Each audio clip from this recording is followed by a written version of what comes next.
Thank you very much, Tim, and thank you for the great effort that you have demonstrated here at Sparks, and to Sparks for frankly being a truly great and tremendous advocate of our industry. Good morning and welcome to the opening session with the keynote speaker, Dick Darien, and our moderator, Phil Chow.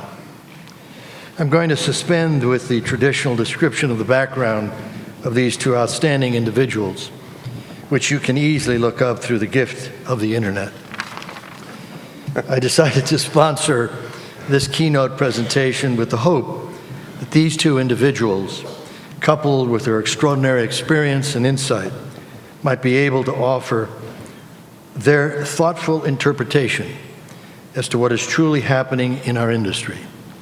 Where might the changes lead us? And is there a roadmap that can possibly guide us down or up a path to survive these changes?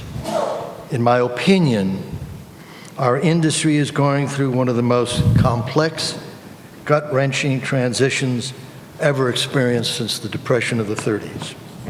The fallout of the moment could leave a change so significant that it might resemble the path of a tornado. As we stand on the precipice of the largest single generation in history, transitioning into retirement, and at the same time reaching perhaps the lowest point of their human capital, the financial services industry is experiencing seismic shifts that will redefine how future products and services are designed, delivered, and consumed. The obvious impact from this demographic shift is quite predictable on the retirement and asset and wealth management industry. But this otherwise somewhat orderly transition, although even that could be debated, is disrupted by regulatory emphasis on fiduciary duties and the digital revolution, not to mention the ongoing fallout of the Great Recession, resulting in the possible Japanification of our economy and compressing of returns, low yields for decades to come. These factors and changing client needs are resulting in revenue shrinkage, fee compression, value examination, mergers, acquisitions, tuck-ins, JVs, and startups are springing up across all segments of our industry. And everyone is in search mode for a path to survival and prosperity. The trend has been clear, and many current players will cease to exist by 2025. This is even assuming no serious financial recession. Couple all of this with the political climate that continues to flirt with increasing intensity with socialism and the dismantling of the free market as we know it, and the genesis of what the founding fathers put into motion. We are faced with challenges unimagined a decade ago. It is my hope today that these two gentlemen will shed some light, help stir our positions with imaginations, and offer us some thought-provoking ideas. They make us a little uncomfortable, and perhaps while raising the dream that better things are ahead as long as we stay focused, patient, and resolute. With that, let me turn the meeting over to our moderator, dearest friend, confidant, co-worker, Phil Chow. Thank you. Good morning, everybody, and thank you for joining us. All those titles, I'm humbled by being all those things. And so thank you. And I'll try to live up to some of them, if not all of them. I've been given the privilege of spending time with Dick, who I think on the screen says Wise Rhino. And I just want to say first that I thought I would try this out just a bit. Being a Chinese immigrant, we tend to have problem with the letter R. So when I was practicing what I'm going to say, sometimes I misstate the word rhino with wino. So please, ladies and gentlemen, forgive me if I misstated. Philip, both are accurate. So. So thank you very much. On with the discussion. So I wrote this, so I apologize. From time to time I have to look down and read this to you all. So Dick, both of us are from the baby boomer generation, and when I mentioned baby boomer generation, Peter, my good friend, said, hold on, what about the greatest generation? Well, I said, well, we are the greatest because we have the greatest in numbers. And because of the size of this generation, that we have been the force behind the explosive growth in the financial services industry and have shaped the contours of change. Today, 67% of the financial assets are held by people 55 and older, 67%. And there are $26 trillion in assets held in retirement-related accounts, which collectively support all of us at $430 billion worth in revenue for the retirement record keepers, asset managers, wealth managers, annuity writers, life insurers. By 2026, it's estimated 75% of the assets will be held by people 55 and older. I'm proud to be one of those people. Either through demand pull or supply push, as investors and pre-retirees, we, on many levels, continue to benefit from the changes with unprecedented choices made available and to personalization through digitization and technology. So we are now at a point, and when I wrote this, I thought of my kids. I want what I want, when I want it, and hopefully it's free. That's where we are now. This is all great for the consumer, but the impact on our industry, from creating products, services, and creating organizations to their destruction, are putting all of us on the edge of our seats. And we're questioning about our futures and our role. So Dick, you and your firm are very much part of this industry and finding the next equilibrium. So let's talk a little bit, share with us what you are doing, the WISE part of the Rhino. Sure. And tell us a little bit about the next equilibrium that you believe we're. Sure, Philip. First, Peter, thanks for the introduction, and Tim, thanks for having me here today, and it's great to be here with everyone. So 38 years in this business, and just, little secret, I started in this business. I had learned Fortran in college. So I worked with a guy named Jeff Levy. We built a firm called Williams Satcher & Rand, and one of the first projects I worked on was a balanced forward record-keeping system. So kind of my DNA goes back to that world, and spent 15 years as a TPA, was part of Spark in those days. Then we also had an advisory business. So kind of 38 years taking different perspectives in this business. And was at BlackRock for 8 years, and what a great perch to see the world.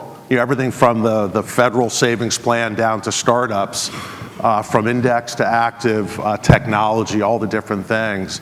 And it was really a great place to kind of watch our industry and say, where's it going to go?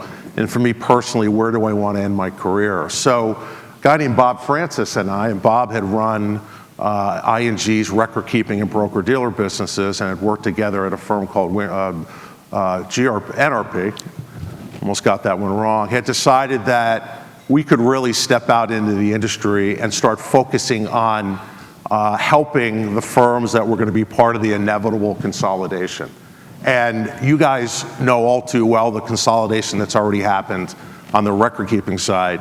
We've seen the same thing with broker-dealers. We'll talk about asset managers in a second, Philip. We're not sure when that's going to go, but it's definitely going to happen.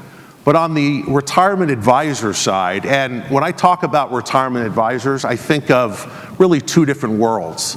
There's the investment consultant, the Aon Hewitts and the Mercers of the world, which I'll call investment consultants. And I think when they get out of bed every morning, they think about investment first, qualified plan DC second, and kind of the world that I've spent a large part of my life in, which I'll call retirement plan advisors. They do the same thing, but I think they think qualified plan DC first, investment second. And you see that in some of the things that have happened. For example, if you look at what happened over the last 15 years on the investment consulting side, when they were kind of at a point where their fees were being compressed, you began to have a firm like Aon saying, we need to step out of that role and step into OCIO. So that was their pivot. And with the participant side, they began to think, well, it's not really our role there, and Financial Engines was born. And you had kind of that movement across that line. If you think about the retirement plan advisor today, and we'll dig into this a little bit, you have the same transition going on with regard to compression, but you have a different response to that. So Bob and I really felt that we had a good role in providing stewardship, essentially, to the many wonderful entrepreneurs and practices that had formed, many of which were in the baby boomer generation, were at a point where they had to decide what to do next. But frankly, we're beginning to come under the same forces that many of the folks in this room have been under over the last 10 years. Great. Thank you. What we would like to do is just rapid fire, spend a little time on each segment of the industry and get Dick's thoughts on it.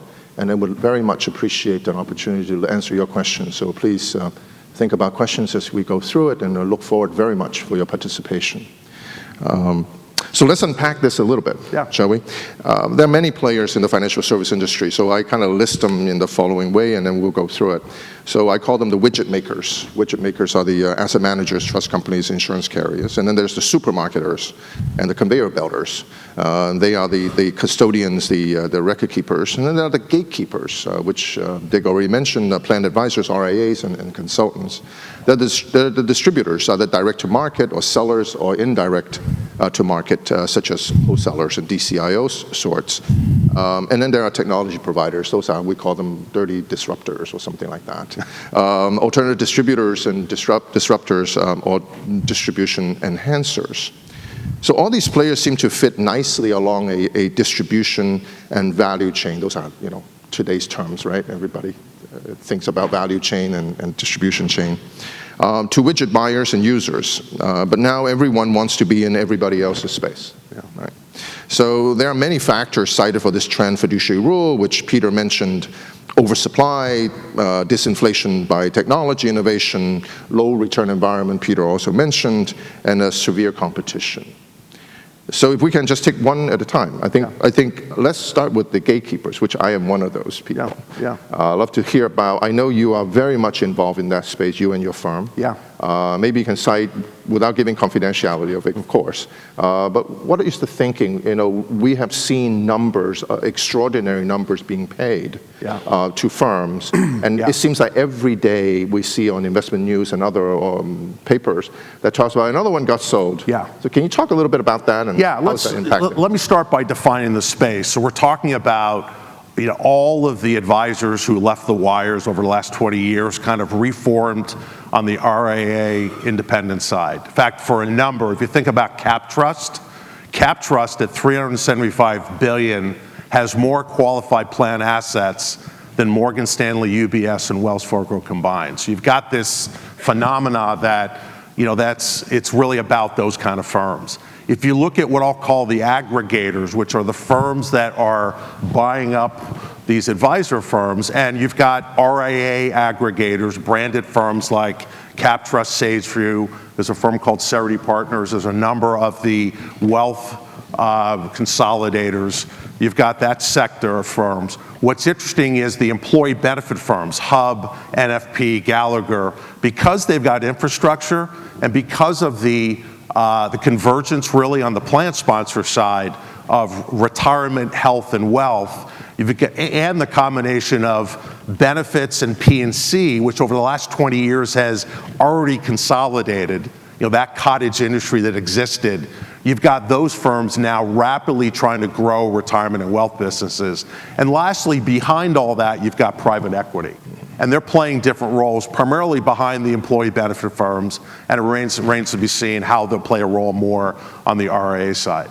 So that's kind of step number one. Step number two is the exact same forces that record keepers, broker dealers, and asset managers have been under, these retirement advisors are now under. They they left the wires, they were doing very well, they stayed focused on their businesses, they had opportunities to bring in clients. They're now facing the exact pressure, starting with margin, margin pressure. We're seeing in the work that we do in M&A, with every retirement advisor, 3 years worth of financials, you're seeing the beginnings of larger firms, scaled firms, like a CapTrust and a SageView, and others come in and bid the fees lower. We're starting to see the plan sponsor looking at the services that these folks are providing in a commoditized way. As you guys know, there's competition with other providers, record keepers, asset managers, and we'll talk about the various lanes. You've got also the need with all of that to begin to engage the participant. So, something that's not new, but is definitely a focus now. If you're looking at, for example, a CapTrust has $375 billion in retirement assets. They've got the beginnings of a wealth business with about $15 billion. But if you look at their absolute primary focus, it's not in the retirement advisory suite. It's actually in engaging the participant. Now, this story is going to sound really familiar because it's exactly what record keepers went through 10 years ago. Search for revenue. So what is CapTrust doing and others? They just happen to be the farthest along in this process. They're actually focusing on building out advice technology. They've got people and technology coming together. Where are they so far? They're about $20 million in revenue in the first 18 months. So they've gone to their large clients saying, let us provide this work for you. And then their ultimate vision from going from retirement to advice is to use that 1-2 punch to build out a wealth business. And that's not only kind of needed, but it's necessary. It's really, for them to capture economics, they're going to have to do that. And what gets really interesting, Philip, is when you begin to think about that process and all the things that you folks are doing here in the room, whether you're a record keeper, a technology player, an asset manager. I think the common themes today is going to be getting closer to the client, playing a different role, having to deal with a different distribution chain, a different value chain, having to get to the individual versus an institutional player. We'll talk a little bit about distribution, but those are some of the factors that are facing the retirement folks. And I would kind of say that a question out to you when you walk away from this session is, how do you work with these folks? Are they friend or foe? As a record keeper, as more and more of these aggregators, and by the way, about $1.4 trillion in DC assets right now amongst 15 firms. So looks very familiar to what happened in the institutional consulting market, where currently Mercer, Aon Hewitt, the top 7, sitting on over $3.5 trillion. So the same thing has happened. So the question is, how do you work with them? Terrific. So one of the things that we think about when I believe Edelman bought Financial Engines, it's sort of beginning to make me start thinking about, the vacating the fiduciary rule is allowing all of us to be in each other's business a little bit more. Mm-hmm. And really, we are saying that the advisors, either robo or otherwise, in the plan space, has reached probably the top of what they are going to do. Yeah. So they now need to sort of start thinking about that next group of revenue coming in, which is to your point. Yeah. So I think it's going to be disruptive because at the end of the day, there are only so many dollars out there, and that all of us are thinking, okay, I have what I have, how do I keep it? But what I keep is diminishing as well.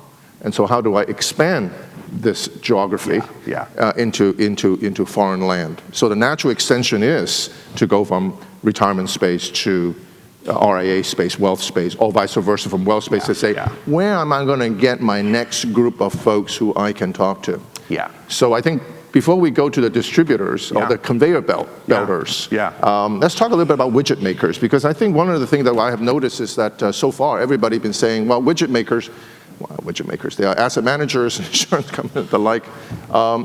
You seem to have a pretty deep pocket. Why don't I make sure that you help us along a little bit? Can you talk a little bit about what you see, because we're going through a unprecedented fee compression environment since 2008, it seems like a long time ago, that the return has been significantly compressed, and beta has reigned supreme. And from beta to reign supreme means that how do we provide and deliver, BlackRock who being one, the best that we can, and carry the S&P 500 to higher highs, while anything else have been diminished. So revenue for widget makers are also under significant pressure. Talk a little bit with us, how are they doing in this whole mess? So I would say if you think about record keepers, technologists, consultants, broker-dealers, all of these firms are going through and have gone through change and are in the middle of it. I would say asset managers, it's going to be the toughest. It's coming. And many of them are like a deer in the headlight today. And so we'll get to the uncomfortable part. So when I think about the last 30 years, and I'll call it the old cartel, asset manager charging a lot, taking fees out. You had a broker-dealer getting its, if it's Merrill, it's 47 basis points, just to get out of the gate for rev share. Everybody gets paid. You have record keepers building, in some cases overbuilding, and you have a heck of a process. The problem with that is the participant didn't really benefit, certainly on the cost side. So you've got this new cartel, new rules, all the changes that are going on. And if you think about the advisor side, and certainly the upmarket consultants, if you're CapTrust, you're 100% focused on delivering that participant the lowest cost approach. That's their mission. They're going to use that. You talk about leverage, and what do you do with that leverage, Philip? You're going to do that. So, the bad news for the asset managers is that last 40-year run, which, by the way, you could argue should have been CITs in the first place, should have been lower cost. It just didn't happen that way. In the 80s when mutual funds came in. So we're now back to that day. When I talk to asset managers, what I tell them is you should, rather than whining about what's happening and how fees are going down, accept the fact you had 40 years of great numbers. You couldn't pick up the Forbes magazine annual list of rich folks without seeing a mutual fund founder in that magazine. So that's number one. Number two is all of those firms, most of those firms, with the exception of those like a Vanguard, American Funds, Fidelity, who have a mechanism, are spokes.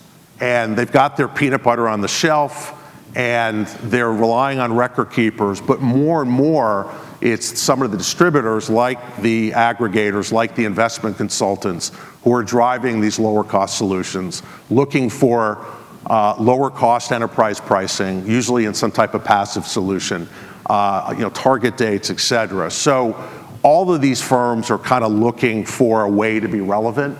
Most of them are in negative net redemption with flows to target date and index, and utilization of solutions over products. So I would say most of the firms who call us on the asset management side are first kind of asking the question, what's going to be our change in strategy?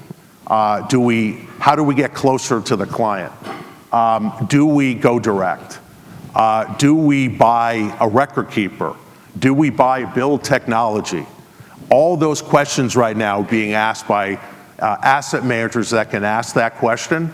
And I say that because if you're not scaled today, then you're probably not even in a position to ask that question. In fact, I looked at the Morningstar stats before this meeting, and see if I can read it here, if I have it.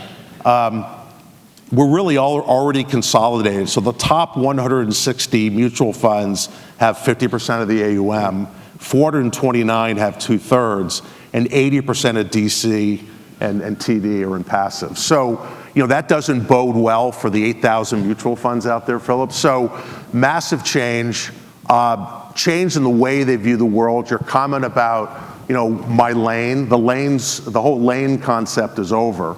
And they're looking at other ways to distribute through technology. I get asked all the time by both record keeper CEOs and asset manager CEOs, should we buy a record keeper? Should we buy CapTrust? They're looking at ways to change how they distribute. And I would say the last thing I'd mention just on the distribution side is that when you look especially at the I think it's over with the investment consultants, very institutional model in terms of distribution. You know, the role there is to go to the investment folks, the research folks. Some firms have the bandwidth to go down to the individual offices at a Mercer, but most do not. What you're seeing on the distribution side is this massive change in the value chain, and the distributors are getting bigger, they're getting more powerful, and they don't want to see wholesalers. They don't want to see record keeper wholesalers. They don't want to see asset management wholesalers. So the last thing I'd say about the challenge with asset managers is, having been head of sales at at a record keeper and an asset manager, you know, there you are, it's the moment of truth, and the things that you have to do, and this gets into the area of courage, the things you have to do are probably not going to bear fruit for 3 years. Yet you're being judged on a year-to-year basis. When I was at BlackRock, Larry Fink would go out to the world and talk about CEOs have to stop, that short-termism was going to be the death of America. He would talk about focusing on the long term. He would write his CEO letter.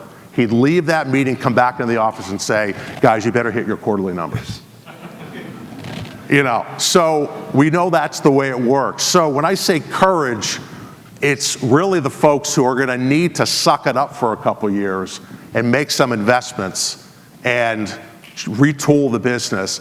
And then you look at consolidation. The question with asset managers is going to be, do they buy scale? That's tough. Do they buy capabilities? So they bring in different types of capabilities. They're going to have to start thinking more about asset allocation than they are about performance. It's going to be more about acumen, you know, because we're talking solutions, Philip. So these are massive changes and problems, and I guarantee you that all the things you guys were going through 10 years ago, that's where the asset managers are today. So later on, I think tomorrow, if not today, I apologize, I don't have the agenda. There will be a CIT panel sponsored by Franklin Templeton with Wilmington. And you may want to take a look at that to learn a little bit about what Dick is talking about. The CIT is really a tremendous wave. And Philip, on that point, the challenge that asset managers have today is they're being approached by these larger organizations saying, I love your blue chip fund. I don't love it at 80, I love it at 30. So Dick and I had the opportunity to, I think the trade calls it a prep meeting call, whatever. So he and I had a conversation. In fact, we talked about how everything changed and everything stayed the same. It's just reshuffling the deck.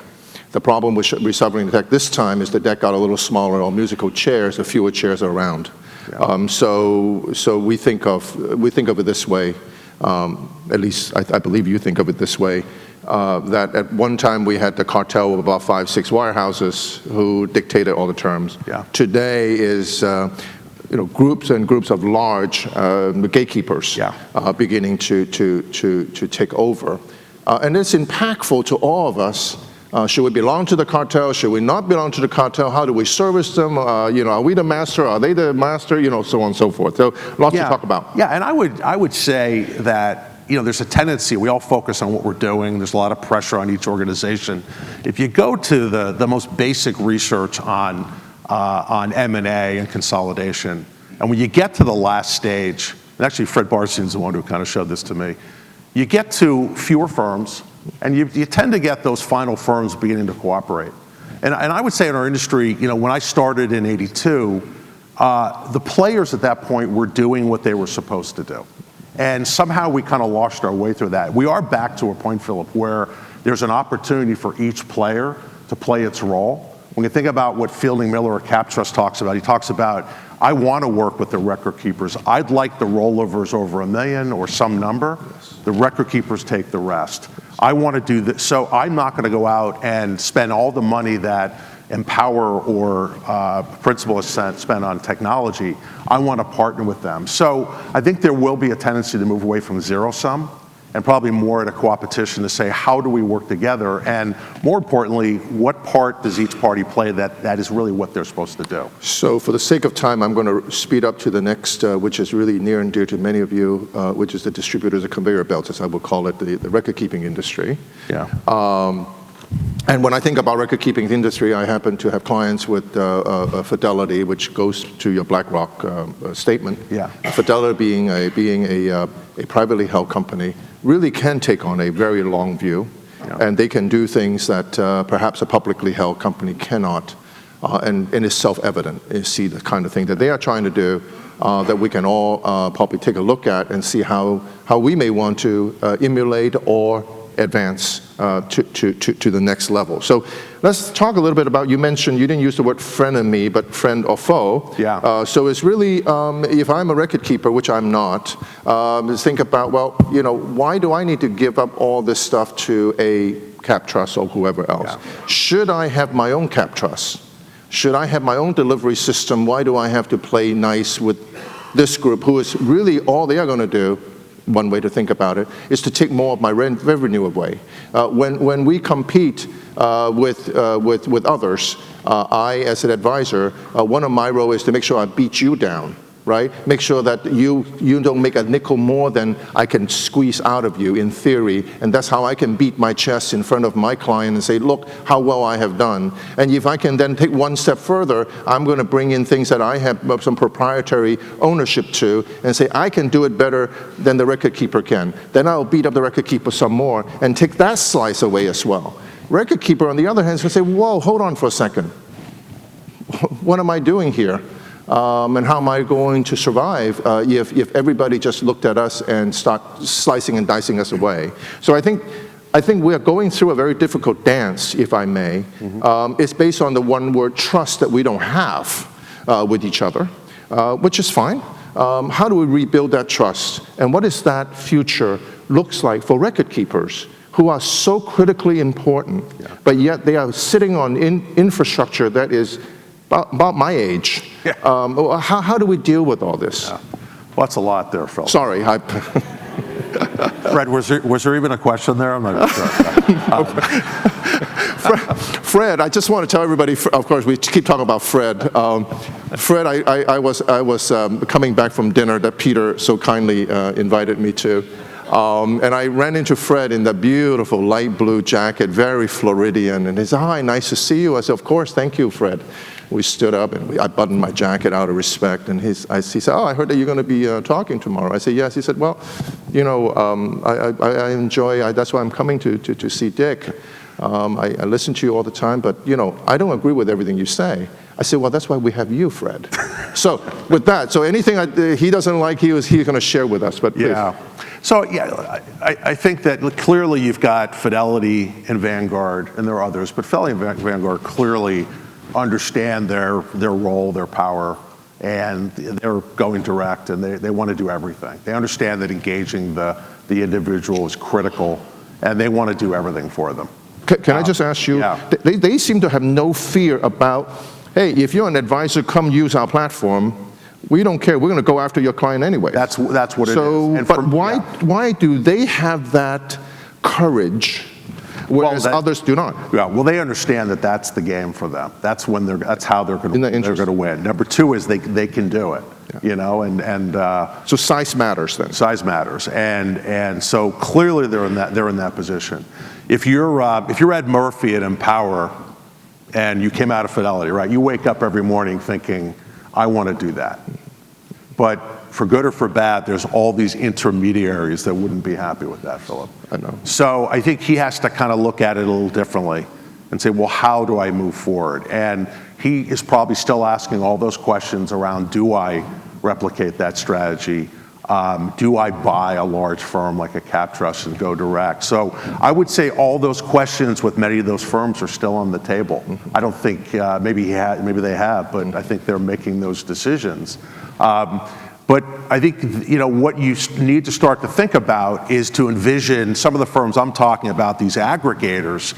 What they want to do is, and oh, by the way, you as a record keeper, you can probably look at any advisor firm and say, we can do everything that they're doing.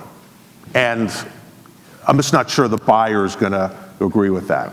So when I think about what you should be looking at with these aggregators who are getting bigger and bigger and bigger, just to give you a sense of this, I represent a firm that you're going to hear about in about 3 months that'll go from no business to the first quarter of next year, we'll have about $80 billion in retirement and wealth assets through acquisition. So these things are happening quickly. What that firm is heavily technology driven. They love record keeping. They realize, they've asked me, should we buy one? I said no, but they're going to be looking for partners, and they have 50,000 clients on the employee benefit side that have no core services there. And those are the kind of opportunities where a record keeper can come in and say, let's develop a joint model and do everything from top to bottom. We all know that data is an issue. Data sharing, blockchain, everything around that is critical. All of the firms that I work with, and we do quite a bit of buy-side representation. There are the 15 that are looking to buy. All of them are looking for better partners on the record-keeping side. They all want to have fewer, deeper partners. They all want to have data. They want to be able to kind of do their thing, but do it jointly with the record keeper. So Philip, I think the surprise I have is still and I think it's because of the stage we're in. There's still, no one has really stepped out for the record keeping side and declared them the real friend of these firms and decided to share everything. My sense of it is that the startups and disintermediators that might come in, the existential threat, would probably have more of an open arc relative to data. And that's what I would fear, is who is that firm that's going to step up and say to these 15 firms, we will share everything with you and we'll jointly work together. So I think about that opportunity. You think it's outside industry coming in? Maybe. Yeah.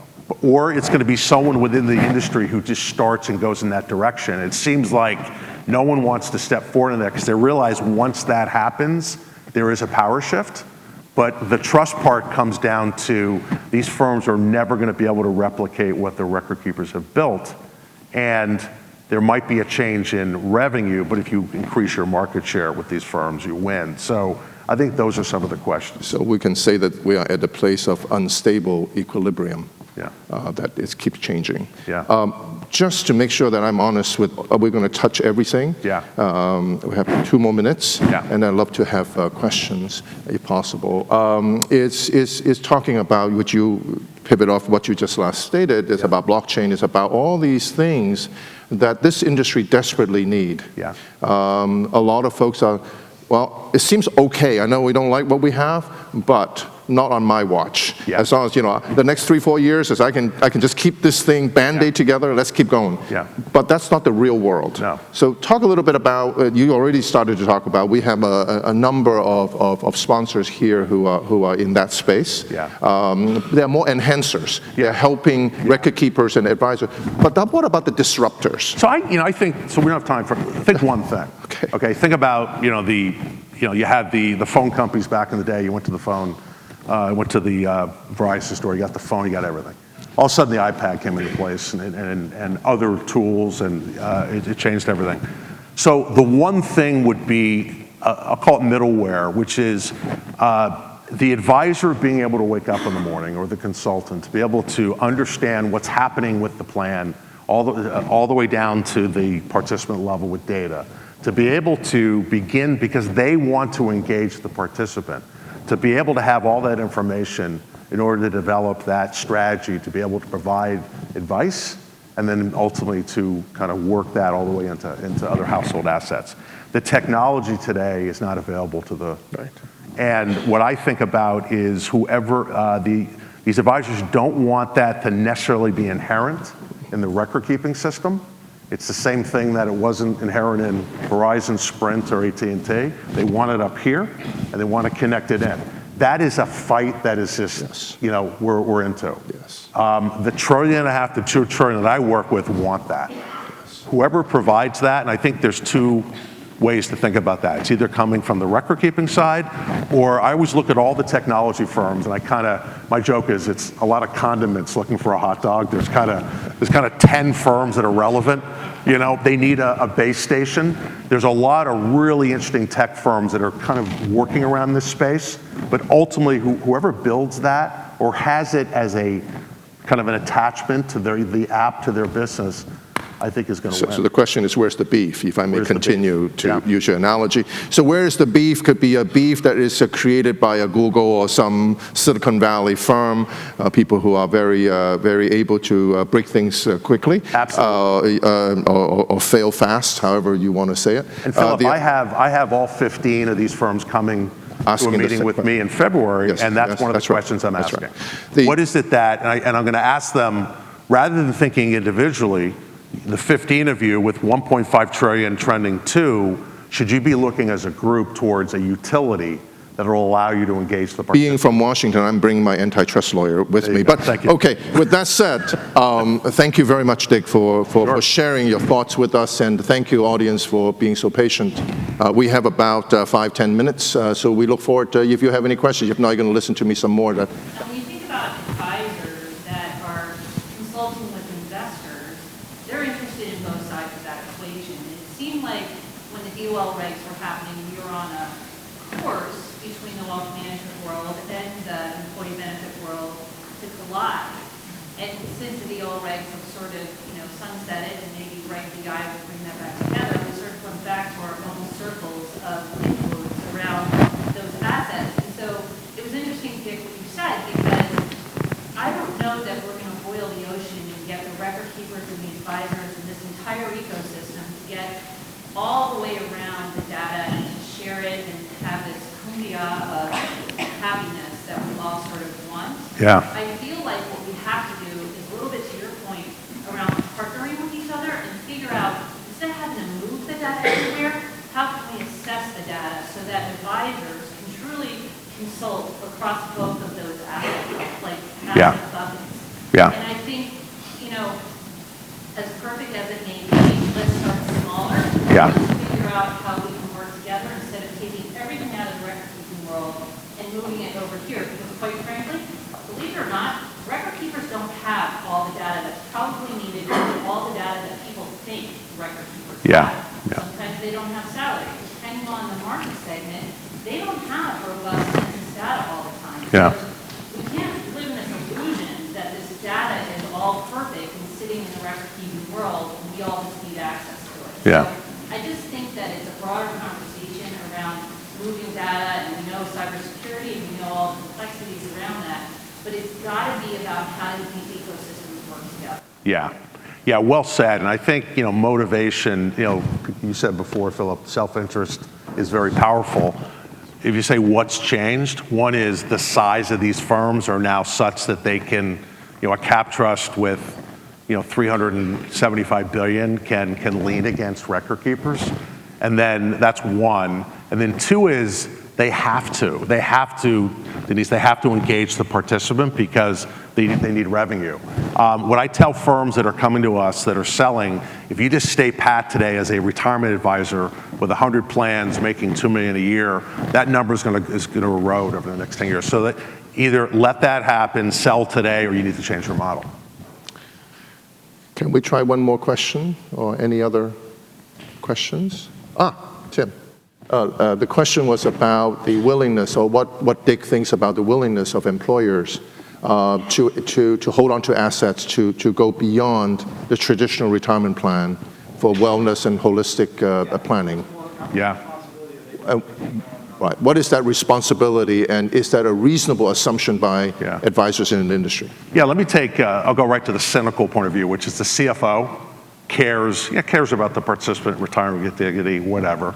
But what the CFO really cares about are financials. Yeah. And what they think about is, Darian staying at a company, destroying my benefit plan experience and his productivity going down the tube. So he really cares, or she cares about kind of the individual and getting to retirement more from a financial perspective. So when you think about wellness, and I hear wellness and I go, it's like, what's love? Wellness, I don't even know what that is. But what I know is that it is something that the CFO and head of benefits wants their individuals to get to retirement with dignity so that we can still get them out of here. Right? Yeah, you're not kidding. Unless they want to keep the money in the plan and help our economics. So I think our time's up, and one of my privileges is to offer him to you after we are done. So he is going to be available for the next 5-10 minutes, sir. Yeah. Thank you very much, and have a wonderful conference. Thank you.